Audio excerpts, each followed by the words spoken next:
everyone. Welcome back to Gender in Chinese Studies, a conference in honor of Wang Zheng. This conference is hosted at the University of Michigan, and it is co-sponsored by the Women's and Gender Studies Department and the Lieberthal-Rogel Center for Chinese Studies. My name is Emily Wilcox, and I am an associate professor of Chinese Studies at William & Mary. And I want to thank the co-organizers of our conference, including Ili Wu, Josh Hubbard, and Charlie E. Zhang. So I have the distinct pleasure today to welcome and introduce Professor Gail Hershatter. When I reached out to Wang Zheng and asked who she would like to have as the keynote for this conference, she immediately said Gail Hershatter. And so we were very, very grateful that Professor Hershatter was available and willing to give the keynote. We're very honored to have her here today. And we will have a 45-minute talk followed by a short 5-minute break and then 20 minutes of Q&A discussion. So we will wrap up around 1:10 p.m. So I feel that with this audience, probably Professor Hershatter requires no introduction, but nevertheless, I will give a short, very brief introduction to leave time for her talk today.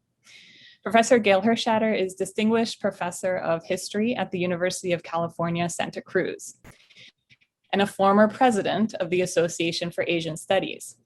Her books include The Workers of Tianjin, published in 1986, with a Chinese translation published in 2016, Personal Voices, China, Women in the 1980s, published in 1988 with Emily Honig, Dangerous Pleasures, Prostitution in 20th Century Shanghai, published in 1997, the Chinese translation published in 2003, Women in China's Long 20th Century, published in 2004, The Gender of Memory, Rural Women in China's Collective Past, published in 2011 with the Chinese translation in 2017, and Women in China's Revolutions, published in 2019. Please join me in welcoming Professor Hershatter. Okay, now comes the moment of truth when I share my screen. Let's see what happens here. Okay, can you all see Wang Zheng? That is Wang Zheng you were looking at. Okay, I'm really happy to be here, and I want to thank the organizers of this wonderful occasion, particularly Emily Wilcox and Ili Wu, but also everyone else that I don't know about, including staff members I haven't met personally, but who have worked to make this conference happen. It turns out it's a lot more fun to do a retrospective on the work of a friend and respected colleague than on oneself. So I'm going to enjoy myself here. But let me start far from China and far from Michigan with a land acknowledgement, a brief one. The land from which I am speaking to you is the unceded territory of the Awaswas-speaking Yupi tribe. I hope you will not just take this as a recitation, the kind of thing that people from California do whenever given the opportunity. For me, it's a reminder always to ask the most important questions that preoccupy historians. What happened here before I was present? How does that past, whether visible and accessible or not, shape my present and the present of the community in which I live? What's the mark of the past upon our collective present? What pieces of it are recoverable? Which ones are lost and why? What does an awareness of the past require of us as ethical human beings to do in the present? So as it turns out, thinking about these questions is as good a way as any to start appreciating the work of Wang Zheng, my friend and colleague of more or less 30 years. I can't summarize her whole career, and so I'm going to pick 4 key moments and then offer some concluding thoughts about her work as a feminist interlocutor across national boundaries. I want to talk about some themes that recur in her work, ones that are easier to see when one looks back over a longish period of time. So moment 1, which you might call Big History and Women's Lives, is where I want to start. I'll start with her first major scholarly work in English, published more than 2 decades ago, which people still refer to as a touchstone. Women in the Chinese Enlightenment, published in 1999, was a major contribution to our understanding of recent Chinese history. It explores the careers of women college graduates and professional women in the Republican period, roughly 1911 to 1949. As those of you who have studied with Wang Zheng know, gender was a central focus of discussions during the early 20th century, during what was known as the Chinese Enlightenment or the May 4th era. But before her book, previous scholarship had dealt with gender in limited ways as a concern of young men who gave voice to their own oppression by talking about the oppression of women, as a secondary plank in the platform of revolutionary parties, particularly the Chinese Communist Party, as a new binary, the man-woman binary, based on borrowed Victorian terms. Wang Zheng fundamentally revised our understanding of gender in the May 4th period by asking how May 4th discussions actually helped constitute the sense of self of a generation of educated Chinese women, women who moved out of school and into careers in the 1920s and 1930s. She asked what happened when actually existing urban girl students encountered this canonical moment of big history. Where did it lodge in them? How did it affect their lives? And how did they, in turn, affect the future course of big history? So women in the Chinese Enlightenment made skillful use of oral history, part of that binary that Dong Yigo was talking about this morning, to show how feminist ideas and institutions shaped the lives of 5 professional women: a school principal, an attorney, an editor, an educator, and a revolutionary. Lu Lihua established a school to train physical education teachers and kept iterations of it going through the years of Japanese invasion and civil war. She also founded a women's basketball team. Zhu Su'e became an attorney, married a man of her choosing, and was active in women's organizations affiliated with the Nationalist Party. Wang Yiwei studied journalism and founded a left-leaning women's magazine, The Woman's Voice. Shen Yongsheng became a physical education teacher at many schools in China and the first Chinese to graduate from the Baylor College for Women in Texas. She also received an MA in special education from Columbia University. Huang Dinghui left an unhappy arranged marriage with the support of her father and became a left-wing activist and eventually an underground CCP operative and labor organizer. These women were embodiments of an important version of the May 4th ideal. They were products of relatively new educational practices. They went on to independent careers. They understood themselves to be working to improve the situation of all women. They encountered and named what we would call male privilege, sexism, and sexual harassment in the vocabulary of their times. Several of them had explicit political commitments to the Nationalist or the Communist Party. And yet, the intersection of these women's lives with the longer trajectory of the Chinese Revolution was not salutary. Long before she gets to their individual life stories, Wang Zheng offers a bleak observation that for all of these women, regardless of political loyalties, quote, their creative and active lives ended abruptly after 1949, unquote. Zhu, the attorney, was forced into retirement and spent 2 years in jail for her nationalist connections. Shen was forced out of the school for disabled children that she had founded in Shanghai. Zhu commented that her life had been wasted since 1949. Wang Zheng notes that, quote, the new government not only deprived these women of their cherished careers, but also successfully deleted them from history, including the longtime communist Huang Dinghui, who suffered 17 years of imprisonment in the Mao years, treated with suspicion like many other veterans of the underground Communist Party.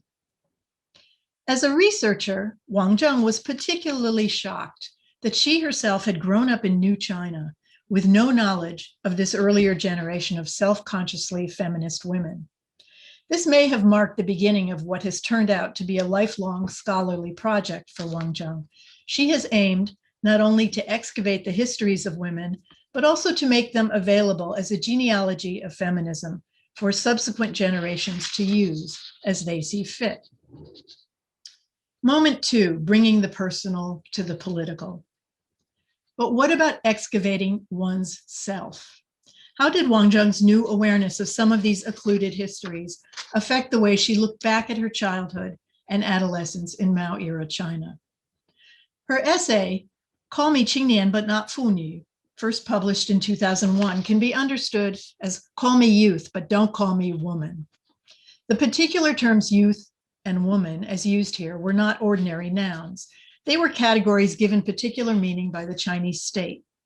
Xingnian, or youth, generally referred to people from early adolescence into young adulthood. As a young person, if you did your work well and excelled at helping others and at awareness of socialist politics, you might be invited to join the Communist Youth League. Conversely, in worrying about social problems, columnists would talk about today's youth or the political education of youth as a matter of shared social concern. In short, youth was a category of political mobilization and one that signified socially. As Mao Zedong himself had said in 1957 at a meeting with Chinese students in Moscow, quote, "The world is yours as well as ours, but in the last analysis, it is yours. You young people full of vigor and vitality are in the bloom of life, like the sun at 8 or 9 in the morning. Our hope is placed on you. The world belongs to you. China's future belongs to you," unquote. Significantly, youth was not primarily a gendered category. Although the phrase female youth, 女青年, existed, in general, young men and women were invoked as full of potential as a cohort, undifferentiated by gender. In contrast, the term for woman that the state favored, 妇女, was of course always already gendered. When Mao talked about women, his comments often centered on the need to mobilize them for socialist production. In fact, this was never a matter of moving women from unproductive to productive activity, for they were already productive. The labor of women in pre-revolutionary China had been critical to the survival of their households, whether they were elite or poor. But for Mao, only by way of participation in social, not household production, to build socialism, could women be liberated. Quote, "Unite and take part in production and political activity to improve the economic and political status of women," unquote, he wrote in 1949 in his inscription to the inaugural issue of the magazine Women of New China. Quote, "In order to build a great socialist society, it is of the utmost importance to arouse the broad masses of women to join in productive activity," unquote, he added in 1955. The implication was that women should be moved from a less active and less valued category to one that could earn its keep and secure its liberation by performing new and different kinds of labor. Mao was in favor of equal pay for equal work, but he was not a wages for housework kind of feminist. The labor of reproducing a household, not only by giving birth to children, but also by feeding, clothing, and caring for all household members so that they could go out and labor for socialist construction. That labor was not invisible, but it was not given primary emphasis, and it was generally not remunerated. And Dong Yige talked this morning about the role of family dependence, jiashu, and all of this, which I think we'll learn a lot more about from her work. Mao said that women hold up half the sky, though actually one could argue that they held up more. But he did not say that our hope is placed in you or the future belongs to you. And on the organizational level, in urban areas like Shanghai, where Wang Zheng grew up, the State Women's Federation was meant to mobilize mainly housewives. Other women, for instance, those who worked in factories, were mobilized by the trade unions. Over the course of the Mao years, this meant that many women came to regard 妇女 as an uninteresting residual category. When I first lived in China from 1979 to 1981, my colleague Emily Honig and I asked a number of our classmates what the Women's Federation did, imagining it as a socialist feminist organization. One of Emily's classmates replied, "Don't ask me about that. The Women's Federation has nothing to do with me. Maybe my mother knows more about it." Her mother was similarly unenthusiastic. No one we interviewed could name a situation in which the Women's Federation might have assisted her. In short, woman in the China of Wang Zheng's youth had nothing heroic about it. No wonder that young women of her generation identified more strongly with the category of youth and with various heroic class categories such as worker and peasant, rather than the category of woman. In Call Me Qingnian But Not Fu Wang Zheng explores this disidentification as it appeared to her before she was fully aware of it and before she had amassed the tools to develop a language to describe it. She recalls the distaste that she and her student friends felt in 1978 when they were given special movie tickets available only to women for International Women's Day. To young urban women raised in the People's Republic, this was a far less acceptable identity than that of youth, woman student, woman worker, or woman scientist, all of whom could participate fully in socialist construction. Many young women, she points out, recall these images as enabling the transgression of gender boundaries and regard them still as a positive legacy of their childhood under Mao. Yet, other notions of gendered behavior circulated in the world of Wang Zheng's childhood and adolescence. Her memories of secretly reading Victorian novels and other romantic European literature, always identifying with the heroines, as well as her pleasure in covering her body with a gray plastic raincoat on her way to go swimming, suggest that physical modesty served as an expression of gender identity and that, as she puts it, Victorian gender discourse blended well with communist sexual mores. When she was working as a sent-down youth on a state farm outside Shanghai, she maintained an aloofness from the young men around her. They just could not measure up to the romantic heroes of her fantasy life, based on an extensive reading of European literature during the early years of the Cultural Revolution. This aloofness was interpreted by local leadership as devotion to communism, rather than a bourgeois focus on the individual. And thus, it helped qualify her for early admission into the Communist Party. But this is not a story of natural feminine identification maintaining its secret self underneath a veneer of Maoist socialism. For many of Wang Zheng's generation, Maoist discourse authorized them to think of themselves as active, creative agents in constructing the world around them. Her attachment to that active, creative self-understanding outlasted her attachment to Maoism and was crucial in her subsequent development as a feminist with a serious critique of capitalism in China and worldwide. Her work is crucial in helping to move scholarship away from the reductive question, was fill in the blank political event good or bad for women, suggesting the full range of cultural complexity entailed in tracking gender's entanglement with revolution. Moment 3, a safety belt, bringing the political to the personal. So A Safety Belt, a movie, a film, which appeared in 1974 and starred Wang Zheng, was shot between 1972 and 1974 by the Shanghai Film Studio under the political sponsorship of Jiang Qing. It was the first feature film to be produced in the Cultural Revolution. Wang Zheng was recruited by the Shanghai Film Studio to play the role of Hong Ying, a heroic young woman peasant accountant who values thrifty management of collective resources and does not approve of spending the collective's money on a fancy leather safety belt when a cheap and simple cloth belt will do. Eventually, and safety belt is for an electrician, don't imagine automobiles here. Eventually, it turns out that the commune member who has been pushing to purchase the belt is running a criminal ring to resell stolen goods. Now, I'm going to do something terrifying here, which is to attempt to show you a brief clip in which Hong Ying discusses her political suspicions with an older commune member. The sound on this is not good, but note that this is not Wang Zheng's voice anyway. For reasons I'll explain in a moment, her lines were dubbed, but the subtitles make the conversation clear. So I'm going to have to pause to cue it up because of my lack of technical facility. So this is the opening. That's enough of that. And then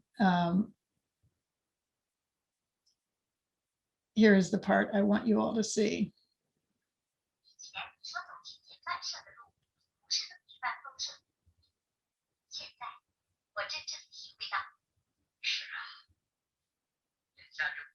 画的很不行啊。可你说，我觉得这和邱金台有关系。他对买保险本事为什么那么起劲？又为什么在群众面前挑拨王大婶和我的关系？那个，过去当会计的时候贪污浪费，被撤了职以后一直心怀不满，要求工作浪费。群众反映，最近饭店里有大吃大喝，劳动吊儿郎当，还净往城里跑，有些不三不四的人来来往往。看来这个家伙很狡猾，他不是自己吃播上阵，而是利用我们中间一些思想上糊涂的人，替着大工作。怎么着？真不才。天哪！你是贫下中农的后代，要敢于斗争。教导我们，无产阶级革命事业的接班人是在群众斗争中产生的，是在革命大风大浪的锻炼中成长的。毛主席怎么说的，我就怎么做。好，这我就放心了。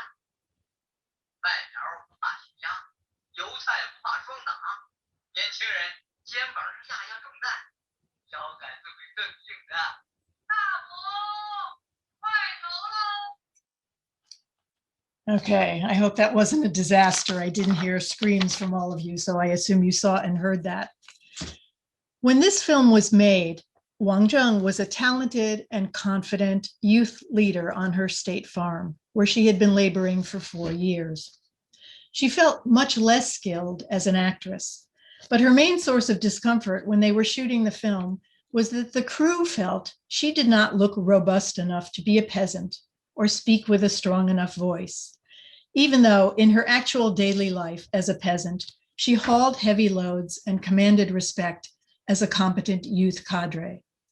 In retrospect, she shrewdly notes that she was caught between two ideas of what a woman should look like, both ideas held by the film crew of, quote, sophisticated urban filmmakers whose aesthetic tastes were not as malleable as their political aspirations, unquote.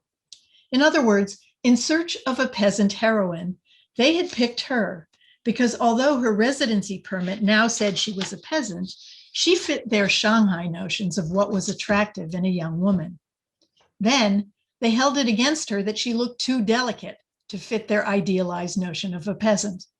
They dressed her in a padded undershirt, thickened her eyebrows with makeup, shot her from a low angle so that her face would look broader, and had her lines dubbed by a professional actor with a more stentorian voice. Doing her best to inhabit the filmmaker's idea of the peasant woman that she in fact was, Wang Zheng taught herself to stamp on the ground with each step. But she chafed at the intolerably slow pace of shooting, mainly slowed because layers of political authorities all the way up to Jiang Qing kept requiring changes to the script. She much preferred the grueling pace of physical labor on the state farm. She worried that her lack of acting skill would make people think that peasant amateurs and party members, such as herself, were not up to the challenge of making socialist art. And she was disillusioned by the elaborate hierarchy, class snobbery, and political maneuvering of the filmmakers and their political sponsors. Quote, supposedly fulfilling a historical mission of participating in proletarian cultural production as a peasant, she writes, I acutely experienced my lowly social status as a voiceless peasant at the Shanghai Film Studio. She saw that empowering workers, peasants, and soldiers in the representational realm was not accompanied by changes in, quote, institutional systems and social structures that maintained deeply entrenched hierarchies, unquote. For her personally, she remembers, quote, being constantly reminded of my inferior social status was a new experience I acquired at the Shanghai Film Studio, unquote. Matters worsened when she found herself the subject of film studio gossip for supposedly rejecting a rural suitor because she wanted to return to the city, a baseless story that reflected film studio preoccupations about what a young Shanghai woman working in the countryside would naturally want. Ultimately, she concluded that although young women in her generation had expansive notions of building socialism, what she calls new socialist feminist subjectivities, the broader society was all too ready to embrace what she called traditional notions of gender, all the while subtly questioning her virtue and accusing her of deploying her sex appeal to try to improve her social standing. She says, without realizing that I myself had subscribed to the old value of chastity for a good woman, I felt the deepest pain in their smear of my political and sexual purity, unquote. When the film was completed, she was not given tickets to the Shanghai opening by the studio because she was not their permanent employee. Partly because she was often absent from the state farm during the shooting of this film, Wang Zheng missed the chance to be recommended for college as a worker, peasant, soldier student. Ironically, this probably improved her longtime social status, as she tested into university in the first class admitted after national examinations were restored in 1977. But she never forgot the sudden eruption of actual class relations, not official class labels, and sexual gossip into her life as a member of a supposedly heroic lionized group. The gap between official articulations of class and gender and their actual operations in daily life has remained a concern for her across her career as a scholar and activist. Moment 4, arguments and countermeasures finding women in the state. So it's axiomatic for people doing research on Chinese women's history that we have to take account of the state, and equally axiomatic that state records usually don't tell us what we want to know, although as we heard this morning, sometimes they do. State policy pronouncements and state propaganda are aspirational and didactic. Sometimes they are factitious rather than fact-based. Even in the archives, packed full of work reports describing local problems, one often finds the triumph of form over substance. In work reports, almost invariably, every place has several achievements, several problems, mostly concerning backward political consciousness, and several solutions they intend to implement. They are a very imperfect guide to circumstances on the ground. We all decry this feature of the paper trail as a limitation, and some of us have expanded our scope to include oral history, which has its own problems, as you also heard this morning. But Wang Zheng took the discontent with sources and the search for state-society interactions a step further.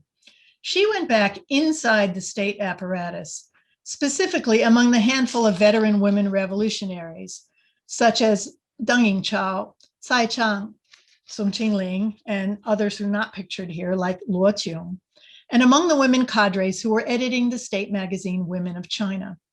She wanted to see what kinds of internal discussions and arguments she might glean about the new party state, about how the new party state in the 1950s was positioning women's issues among the array of changes it aimed to put in place.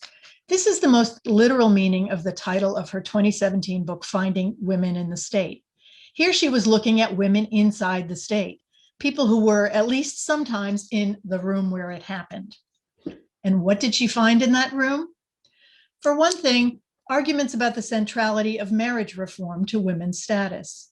Noting the marginalization of the Women's Federation within the Chinese party state, Wang Zheng comments that throughout the Mao years, state feminists had to fight for political and material resources, as well as recognition of women's interests and rights from an internally structured, disadvantaged position. That was a quote. As is well known, the 1950 marriage law met with a great deal of resistance in rural communities, sometimes leading to violence. And state authorities were ill-equipped to address that resistance while also conducting land reform and organizing villages into co-ops. Many male cadres up and down the line wanted to declare victory and get on to other projects more central to their visions of revolution. At the top level, even some high-ranking women cadres wanted restrictions on the right to divorce, fearful in part that communist men would dump their rural wives for younger, better educated models. But Deng Yingchao and others made a compelling argument that rural women needed a path to divorce and that those needs should take priority. The Women's Federation went on to ensure that the marriage law kept women's rights and the campaign against what they called feudal family practices firmly in public view. Controversial, but not silenced.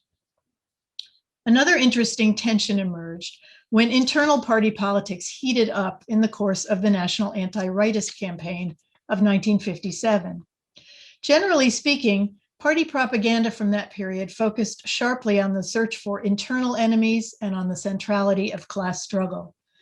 At the same time, the Women's Federation took what Wang Zheng calls a conservative turn in its sloganeering, emphasizing that women needed to work hard on building the country and managing the family, a rubric known as the 2 diligences. Through careful sleuthing in public and archival documents, Wang Zheng argues that this conservative move was not a retreat from gender equality, but rather a recognition that in the new political environment, as she puts it, merely talking about problems in socialist China, including gender inequality, could qualify one as a rightist. But if you could not name these problems and had to assert that women were already liberated, as the party's male leadership generally believed, on what grounds could the Women's Federation justify its continued existence? Not just out of bureaucratic self-preservation, but out of acute awareness that their work was not done. The 2 diligences approach, first suggested by Deng Xiaoping, helped to protect the organization and in effect enabled it to continue to address the gendered specificity of women under socialism. Wang Zheng calls the 2 diligences policy a state feminist lobbying stunt, one that actually made women's social reproductive labor, and later the need to socialize such labor, more visible than state formulations would otherwise have allowed. She sees a strategic rhetorical embrace of women's domestic role, not to agitate for wages for housework, but rather to make the point that women were a group with particular needs that had not yet been addressed by socialist transformation, and that they needed the Women's Federation to address those needs and keep them visible. It was not yet time, they were arguing, to declare victory on the gender equality front and move on to all class struggle all the time. On the covers of the Federation magazine Women of China, Wang Zheng found heroic portraits of working women doing new jobs in public, welder, militia member, etc. She sees this as an attempt by the editors to re-signify laboring women as capable in the face of dismissal by male cadres. On covers published in 1957, she also finds a tacit but distinctive rejection of the violent rhetoric of the anti-rightist campaign. An adorable toddler admiring a chick 1 month, a smiling hairdresser waiting on a young girl the next. These covers diverted attention from the contents inside the magazine that were dictated by the demands of the anti-rightist campaign. As the art editor of the magazine later told Wang Zheng, quote, "At that time, I did not like those struggles. My top priority was to give beauty to the magazine. If you had class struggles and fighting on the cover, people would not like it and not buy it," unquote. Wang Zheng sees here not a form of overt political resistance, but rather a reluctance to sign on completely to yoke women's issues to the politics of the anti-rightist campaign.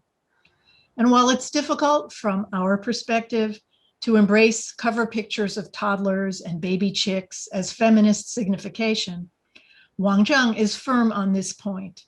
Drop your presuppositions about what counts and look at the work the image is doing in its own time and place. Don't subject these women inside the Federation to the enormous condescension of feminist posterity.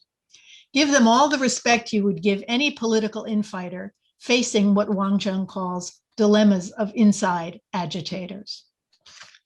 Wang Zheng devotes the second part of this book to feminism within film production in socialist China, taking us behind the scenes in the work of filmmakers Chen Bo-er.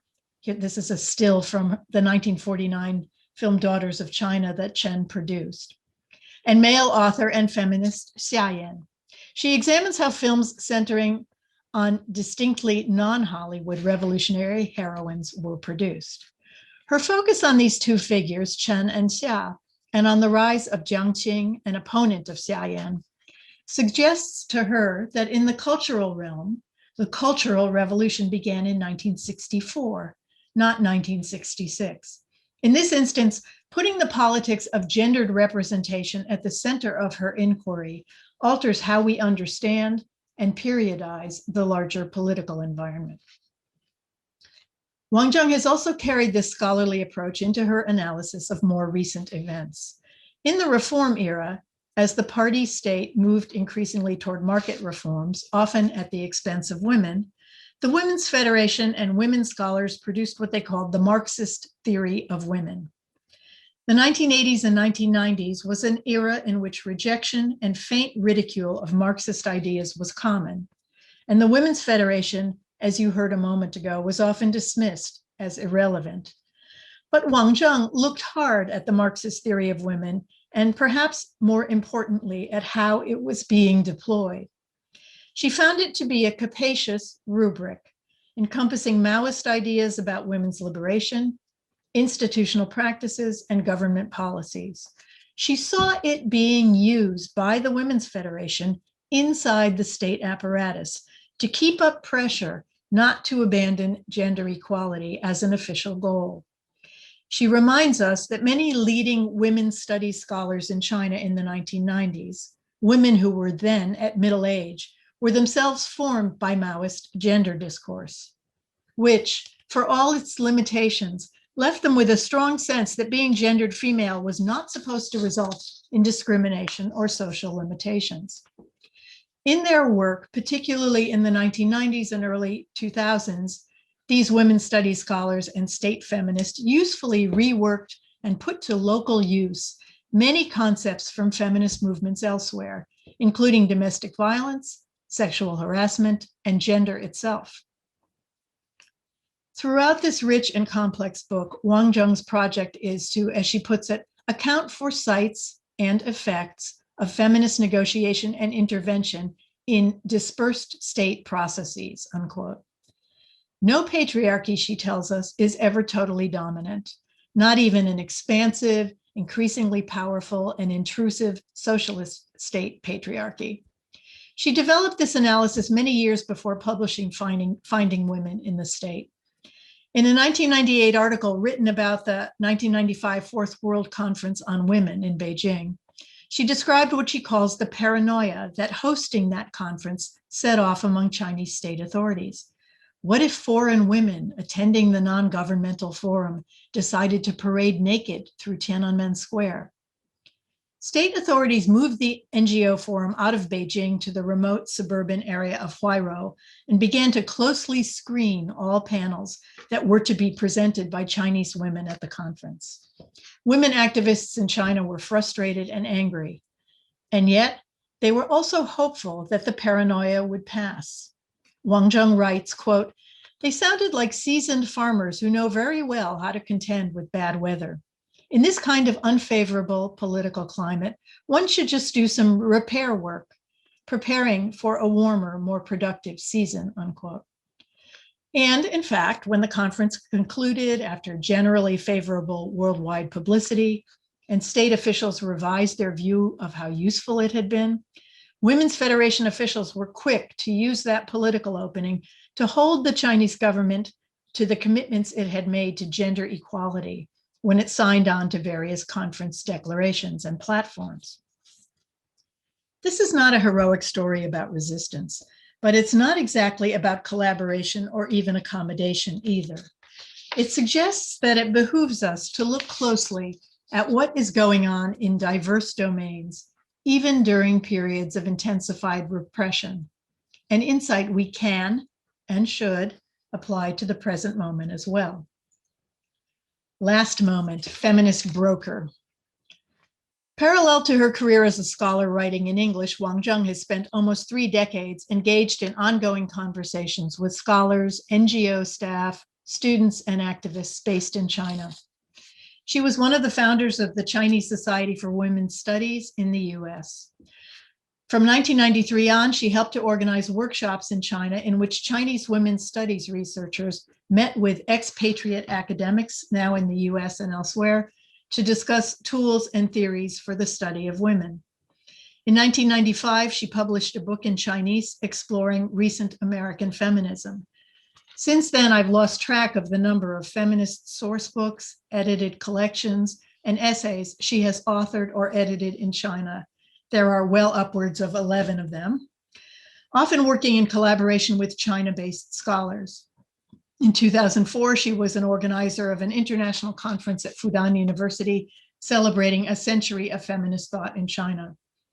For years, she spent part of every summer directing gender studies institutes and workshops in China. In Jiling Duan's terms, which I think you'll hear more about in the next session, Wang Zheng is a feminist broker, one who is based in a US institution, but deeply involved in conversations and, when possible, institution building in China. In her Chinese language publications, she has provided resources for a Chinese audience, while at the same time documenting and contributing to a complex and spirited discussion about what gender studies and feminism might become in a Chinese context. The life of a broker is complicated and not always comfortable. From where I sit, the easiest thing to appreciate is the level of linguistic, cultural, and political code switching required. One example from personal observation: from 1996 to 1998, Wang Zheng acted as translator and active participant for seminars at UC Santa Cruz, funded by the Luce Foundation, that brought prominent women's studies scholars from China together with their American counterparts. In the process, it became clear that she was not just a very accomplished translator. She was literally one of the inventors of a new vocabulary in China that was emerging to translate concepts from feminism, post-structuralism, post-colonialism, and other quarters. At one session, after she translated a long presentation by Judith Butler, without a hitch, Butler turned to me and said, "I take it she could have given this talk by herself without interference from me." This kind of in-depth, intense exchange would simply not have been possible without her. But a broker is not a missionary imagined as bringing the good news to a receptive audience. That model didn't work too well for missionaries either. The feminist terrain in China and the broader political context are always changing. In the 1990s and early 2000s, women's studies scholars based in China were engaged in a complex process of self-fashioning, locating themselves both in transnational networks and in a local political environment that was not always congenial. What they found useful from scholars based outside China varied with time, location, and personality. The exchange was also shaped by the rise of a conversation among Chinese feminists about how feminism could be indigenized to reflect and be useful in local circumstances. Feminist brokers like Wang Zheng worked in collaboration with scholars and activists in China, but collaborative should not be understood to mean conflict-free or comfortable. Collaboration is difficult and unpredictable work. Additionally, in the past 8 years or so, as the room for non-governmental activity and political activity of all sorts has diminished in China, the possibility of some modalities of exchange has done so too. And yet this is not a devolutionary or unidirectional story. For one thing, what we might loosely call a feminist movement in China is more varied than ever. It encompasses the Feminist Five, about whom Wang Zheng has written, and a much larger network of which they are a part. It also includes distinct but sometimes overlapping networks of people active in labor organizing and in the exposure of sexual harassment. It encompasses many people who may not know about each other or regard each other's activities as germane to their own. This is not just a geographical divide or an urban-rural one, it's generational too. Feminism in China, like feminism in other places, has a generation gap in which people active now may not be aware of the generations that preceded them, even as recently as the 1990s, and may understand themselves to be inventing feminist politics de novo. Wang Zheng has remained committed to keeping conversations open and to starting new ones. Her current Zoom seminars for participants within and beyond China is an instance of this. I was particularly touched and a little shook up about a month ago to find her sponsoring a Zoom seminar by a Chinese feminist, Wang Xingjuan, who's now in her 90s, whom I had known as a feminist activist and organizer of hotlines and other forums in the 1990s. Now she was back in Wang Zheng's seminar as a historical artifact, part of living feminist history, explaining to people born after the 1990s what the woman question had looked like to her back then. Wang Zheng's brokering work does not assume identification or replication of identical agendas across time, or even complete mutual comprehension. What she strives for and what unites her groundbreaking historical work with her ongoing feminist activity is a commitment to make resources visible and available, leaving the decisions about how they should be understood and used to be worked out by the people most closely involved. In conclusion, last week I held my office hours on Zoom, the first week of a new quarter. One student showed up from a quarantine hotel in Shanghai, where he was confined on his way home after living in lockdown isolation in Santa Cruz for a year. He told me that another Chinese student at UC Santa Cruz, a woman, had told him, "You want to support Chinese feminists? Then shut up and listen." And he told me that he had first learned about feminism some years ago, before Zoom, by listening to online seminars given by Wang Zheng.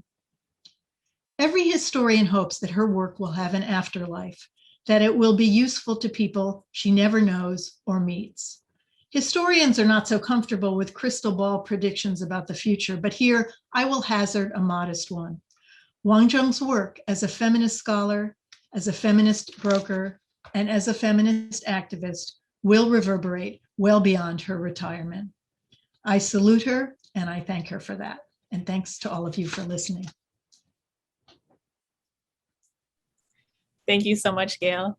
So just to remind everyone, we'll have a short 3-minute break now, and I'll welcome you to please use the Q&A function to insert your questions. And also, if you would like to appear on screen, you can use the raise hand function, and we will promote you to a panelist so that you can ask your question orally. So you have those two options. We'll come back in 3 minutes at 12:50. Let me just quickly say a heartfelt thank you to Gail, because Gail will not be here tomorrow to hear my closing remarks. So I want to use this opportunity to say that I'm so blown away by Gail, and I feel so fortunate that I have this friend. And she is presenting this speech with a senior outstanding historian's skill. Checking out all the possible resources, primary materials, and to construct this narrative, just amazing. Thank you so much for all the time and energy you put into this talk. It was great fun, but I'm glad you're still speaking to me after I dragged out the film clip. I was afraid that I was shocked you would use that, but like your scholarship, whatever primary source material you selected for your final piece is always perfectly fitting. So, thank you. Thanks. So much. Okay. See you all in a few minutes now. Welcome back. So we have some time. We have about 20 minutes to engage in conversation. And once Gail's back on screen, we can go ahead and start with the first question. And feel free to continue to put questions in the Q&A or raise your hand if you'd like to be promoted to panelist. We'll start with a question in the Q&A, and then Jia Li was promoted to panelist. So I'll go to Jia, and then we'll go to the other questions. So the first question I'm very happy to see is from another former student of Wang Zheng, Elise Huerta, who did her undergraduate at University of Michigan and is now pursuing her PhD at Stanford. So Elise writes, "Thank you for this wonderful talk. Something that has always struck me about Wang Zheng's work is that it seems to celebrate and even heroize women from a highly diverse range of backgrounds and belonging to different social and political movements. Women in the Chinese Enlightenment admires the contributions of May 4th career women who were situated in discourses of individualism, democracy, and abstract universal humanity. Finding Women in the State excavates the contributions of Maoist feminists situated in discourses of collectivism and socialism. And perhaps most shockingly, the young Wang Zheng starred earnestly in socialist films, while finding feminist inspiration in stories of Victorian heroines, exclamation point. How can we make sense of this? Is there something shared among these women that is occluded by the apparent contrast in their values and aesthetics? Also, I have an unrelated question for Wang Zheng. I'm wondering whether you are still in touch with your co-stars from Seatbelt. So is the first part of that question meant to be addressed to me or meant to be addressed? Okay, I'll try. So. You know, in some ways, I feel like Wang Zheng is probably better situated to answer questions about the work of Wang Zheng. But to me, looking at this from the outside, what it looks like is she, rather than tracing succeeding ideologies and saying, oh, this repudiates that, and this one makes that unnecessary, and this one was bourgeois feminism, but we're not in that stage anymore. She wants to look at tensions at a succession of moments and how people, even if they may not be aware of their predecessors, end up articulating their dilemmas in questions that are not identical to those of their predecessors, but that echo them. And I think she has made it her mission to say, as you're looking around for resources to do this, you need to be aware of what came before you, not so you can copy it, but among other things, so you can understand the process by which things, social tensions around gender, keep erupting into visibility and have some understanding of how people have coped with them previously. Thank you. Jia, would you like to ask your question now?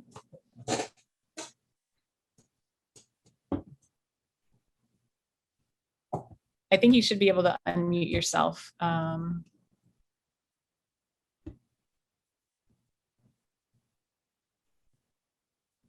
Lydia, did you want to ask a question? She got unmuted. That's good. I just tried to unmute her. Maybe I needed to do that manually. Hello? We can't hear you right now, so we'll move on to the next question and then we'll try again. So the next question is from Linshan Jiang. I am wondering how Professor Hershatter and Professor Wang see the changes of women's movements from a more government-supported one to a more independent and grassroots one in recent years. I don't exactly know how to answer that, partly because I think one of the things that Wang Zheng's work points us to is that while the discourse on women appears to have been almost exclusively a government-supported one earlier, there was actually a grassroots set of subjectivities, consciousnesses, and actions that went along with that. You know, I want to go back to the dialectic that Ego was talking about this morning. You can never just look at what the state is saying. You can never just look at what's happening on the ground. Those are not happening in separate universes. They are entangled. You need to specify the relationship. And of course now, yeah, there's a lot more in the way of not generated by the state, sometimes in more or less oblique contradiction to the state.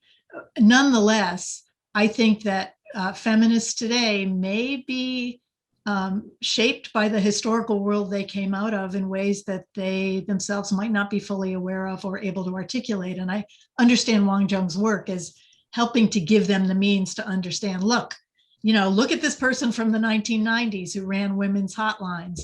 You know, she may look like a historical artifact to you, but she's your relative. So pay attention and think about what could be learned from that.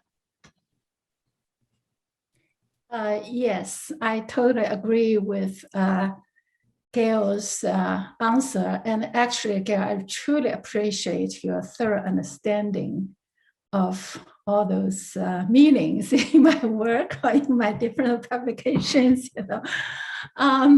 So let me address the easy question by Elise. Oh, are you still in touch with your co-stars? Actually, I have been in deep and close relationship and deep friendship with my co-star. That's another young woman, peasant, because we share the same social status as marginalized stars in the film studio. So I have been in close interaction with her. I didn't want to be in contact with anybody else, okay? Because we're not in the same class.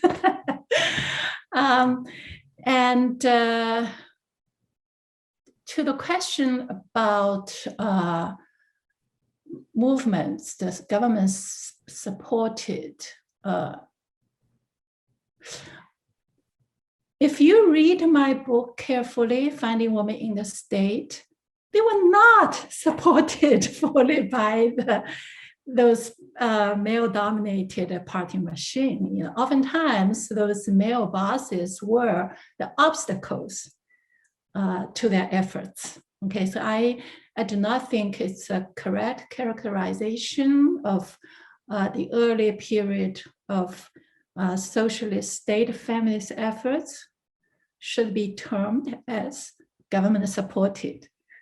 I think my work just try to illuminate the hard struggles for these women inside the official systems and supposedly to hold state powers. Actually, they were marginalized in the power structure, and from the internal marginalized position, they have to push forward, forge ahead. So that's the purpose of the work. And of course, because of their internal positions, they did enjoy a lot of official resources and the legitimacy, which feminists outside of official system today now didn't have.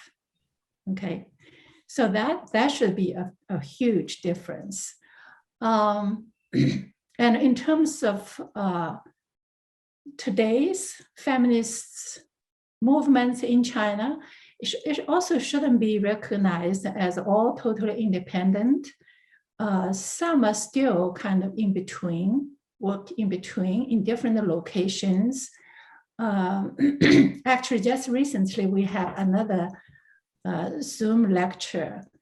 By the way, the lecture series was actually proposed by other young feminist scholars. The platform, yes, we were all working together. So more recent ones, I recommend anybody in the audience, if you're interested, that is Zhao Jie in Yunnan.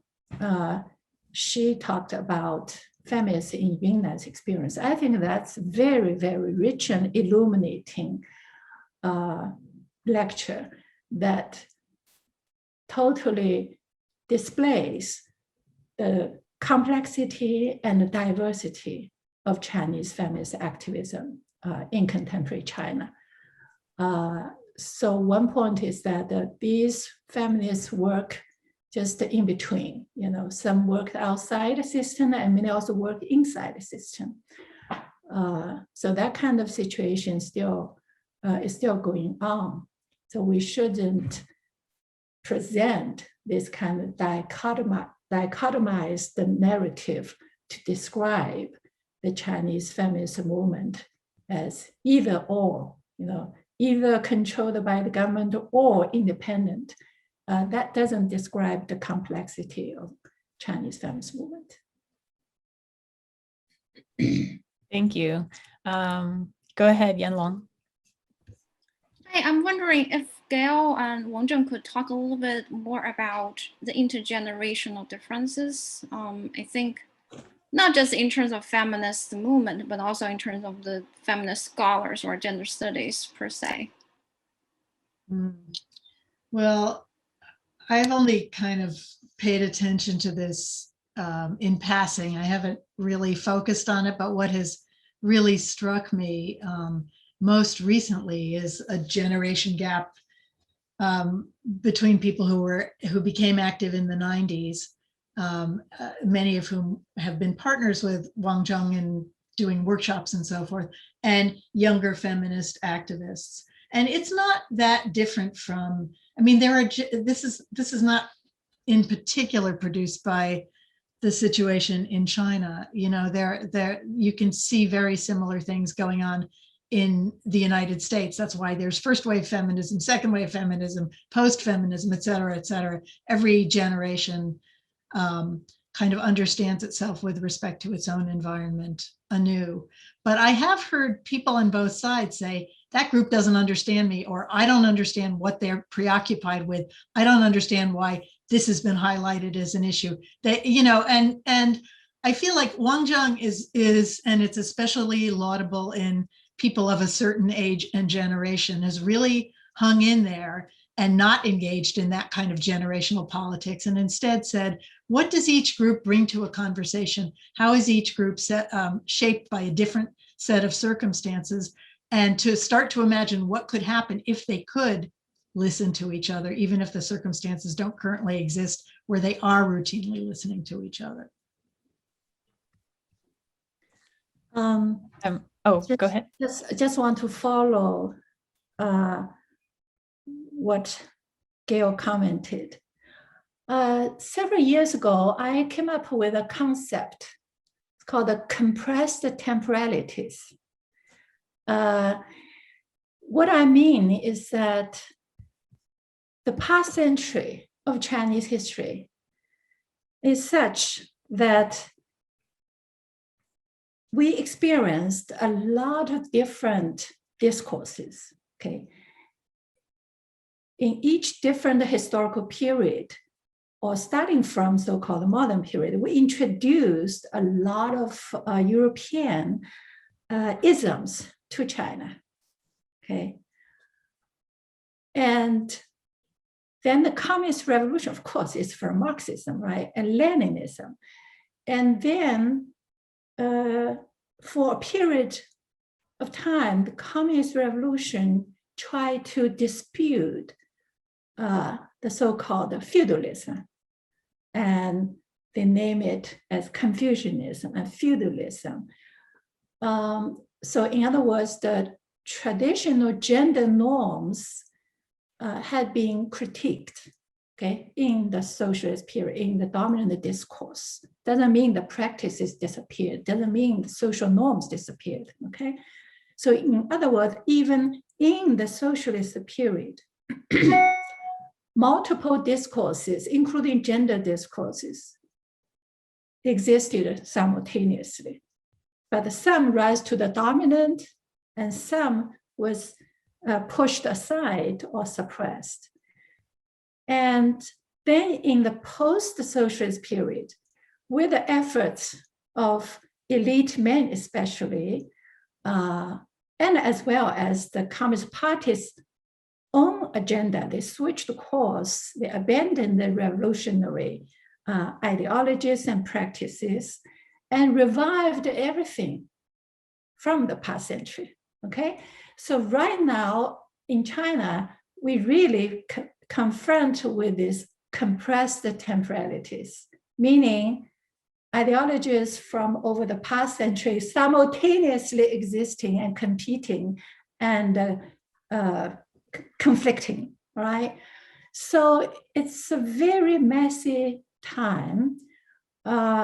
I do not mean that there's no dominant discourse. Actually, dominant discourse in the capitalist, consumerist period is, of course, capitalist consumerism is dominant, and the social Darwinism is dominant, and the reviving of patriarchal gender discourse and gender norms become very strong and reshaped the gender identities of the younger generation who were born, especially after 1989, because of the state control of the discursive space. There couldn't be any more free debates.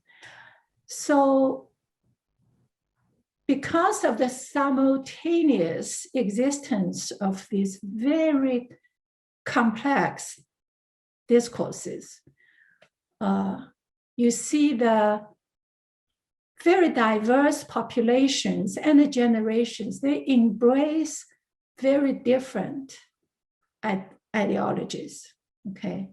So it's more difficult to map out today's Chinese populations in terms of their subjectivities. you have to be extremely careful. Even urban and rural divides cannot be used absolutely. So, oh, urban people necessarily, more advanced, more modern, or rural people more backward. No, you do not have that kind of ideas. And also because of the internet, flow of information. So probably overall, the generational difference, especially in terms of feminist activism,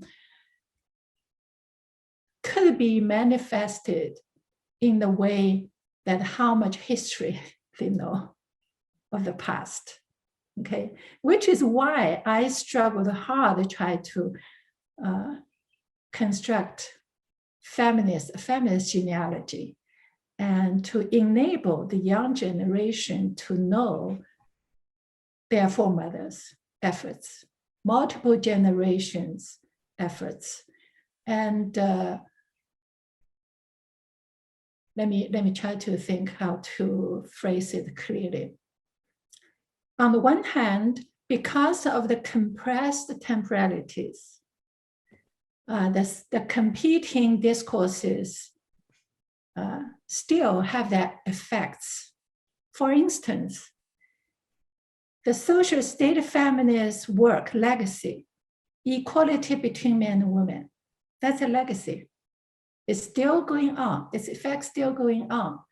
When I talk to young female students, and some will say, hey, my parents just insist on equality between men and women. My mother worked as a professional woman, that's my background. And you see that still going on. But at the same time, the very traditional gender norms of, oh, women should be a good housewife, that also has become very strong, circulating in China, right? And that is also expressed or manifested in a lot of young women's lives, all right? So you see those, the effects of different discourses work simultaneously on these young people, young generation. Wang Zheng, I just want to let you know, we only have 1 minute left. Oh, okay. Okay, I have to finish here. So basically, you have to think about the complexities of without knowing the previous history, but at the same time, unknowingly be constructed by these completing discourses. Wonderful. So we do have 3 additional questions in the chat. If it's okay, I'll read the major questions and then give Gail and Wang Zheng a chance to briefly respond, and then we'll wrap up. So the first question from Usha Chandran asks, how do you see the way ahead for Chinese women's feminist awareness in the near future? Yushu Geng asks, it's fascinating that you mentioned the preference of being called Qingnian or youth rather than a woman. I'm wondering if you could elaborate a little bit on the intersection between the 2 categories, that is gender and youth/age. I'm asking this because I'm currently working on a project exploring the changing conceptions of childhood and children in Republican China, and I'm particularly interested in gendered childhood and youth culture. I always wondered if Qingnian was or is really not gendered. Many thanks again. And from Zhenguo, the current situation of Chinese women is going backwards due to economic development. Women's pursuit of material has a serious impact on their pursuit of their own independence and freedom. How long do you think will this phenomenon be prolonged? And then lastly, I was wondering whether Wang Zheng has some thoughts on the impact of neoliberalism and other isms on Chinese feminism today. The market is appropriating or quote unquote feminist washing, and how to navigate and fight both the market and Confucian thought reemerging. So you said I should say something first. 3 of these 4 questions, I think, are about prognosticating about the future, the thing historians are the least comfortable doing. But I will say that I don't think Chinese women's feminist awareness is going away. What forms it's going to take, how diffuse it's going to be, how it's going to be both make use of and be structured by social media is all and remains to be worked out. But I would just say watch for it, because even though this is a moment where the state authorities don't like any kind of political agitation, even agitation in support of their own laws, if it's not something that they themselves initiate, somehow it just keeps popping up everywhere. And so it's definitely worth watching. About youth, let me just say really fast that I think that youth was conceptualized as an area, if not exactly gender-free, at least a place where gender contradictions had already been resolved. That's the official formulation of it.